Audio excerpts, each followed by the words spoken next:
د چارسدې شابړې ولس وایي چې د څو کلونو راسې د دوی لارې کوڅې خرابې شوي او چې کله باران وشي نو دوی ته سخت تکلیف ورپېښ وي. خو وایي چې سږ کال به هغه چاته ووټ ورکوو څوک چې زموږ ستونزې حل کولی شي او د هغې دپاره مذهبي ګوند تحریک لبیک پاکستان موجود جومات دی. د تحریک لبیک نه د قومي اسمبلی او صوبایي اسمبلی دپاره الف خان شیرپو ولاړ دی او د شابړې ولس پرې د اعتماد څرګندونه کړې ده.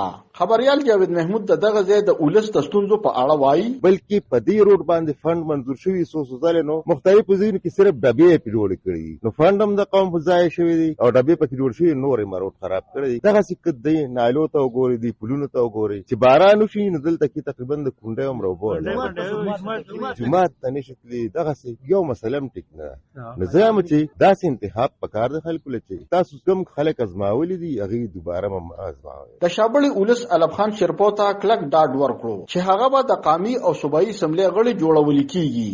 خیر ان شاء الله دا نو وکړن راغلی الف خان شیرپو او دا په ان شاء الله هم دلور مرګري کا خیر بالکل ان شاء الله اوستاوي او ته به درکو او د الف خان دی ولکو الف خان دی. تحریک لبیک په تیر سیلاب کې هم د چارسدې په زرګونو سیلاب متاثرونو ته خوراکي توکي، کپړې، پیزارونه او نور د ژوند سہولتونه ورکړي وو او وایي که ایمنه یا ام پی ای منتخب شو نو دغه سیمه به برابر خدمت وکړي. خالد منصور، دلبر نیوز، چارسده.